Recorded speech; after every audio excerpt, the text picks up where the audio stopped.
those of you who actually do remember at least the trailers, you might be thinking, what, that weird-looking British movie where the characters' eyes all look like Toy Story screen tests? Tell me it's not true.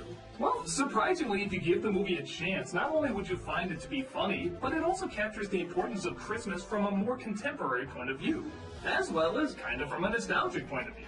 The movie is about several generations of Santas, and how the latest one is getting ready to hand the reins over to his oldest son. But Santa's other son, Arthur, who works in the mailing room, sees a child's been missed, and so he has to travel across the seas to try and get the present to her for Christmas. Along the way, he's helped by his granddad, and an elf from the wrapping department who takes her job way too seriously. Just look at how hardcore she is with her skills. Automatic squirt guns! Laser-guided scissors! Gander, issue, disrupt! There's no time for a ball! There's always time for a ball! What follows is magic, laughs, action, and all sorts of great visual wonders. A pretty straightforward story, but the heart, comedy, and greatness of it all lies in the details. Look at how fast this comedy is. The animation is so quick, but the attention to detail and tons of little side jokes is unbelievable. I mean, look how many things they do in just a few seconds of screen time.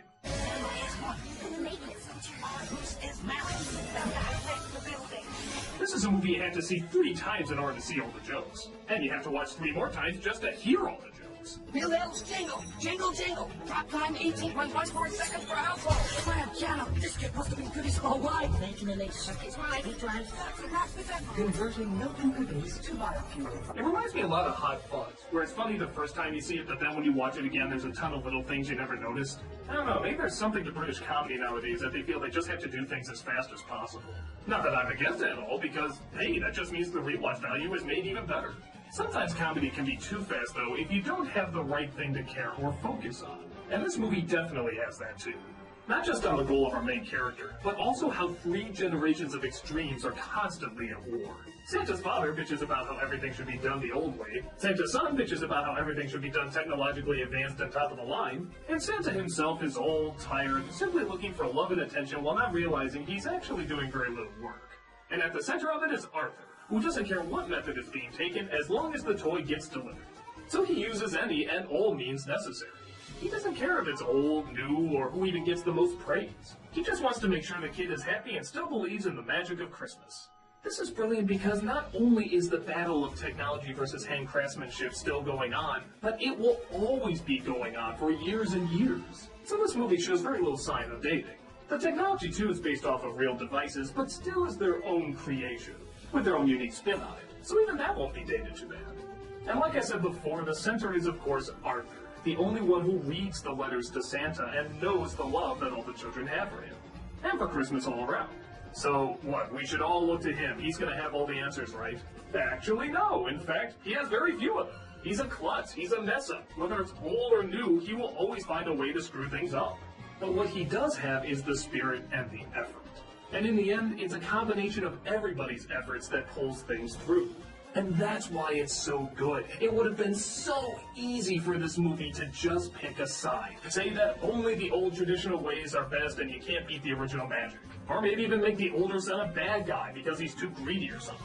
Or heck, even the current Santa because he's too forgetful and greedy. But no, there are no bad guys in this. They're all just people who got lost in their work and forgot what the purpose of their job was to begin with.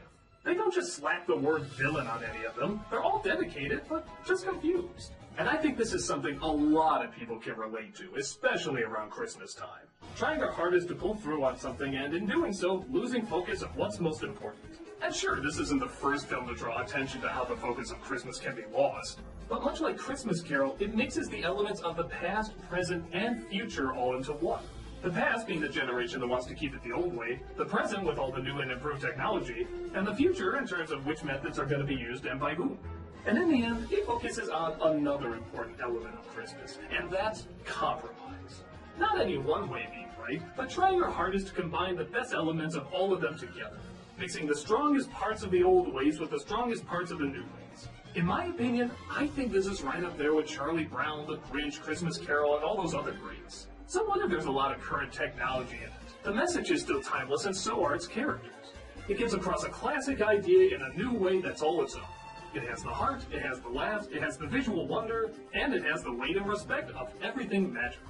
I hope this movie becomes popular more and more with every passing year.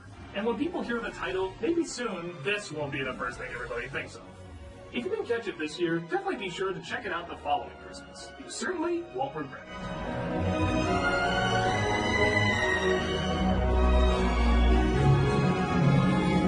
I'm a nostalgia critic, I remember. Wait a minute. Next month is January. You know what that means? Nicolas Cage month!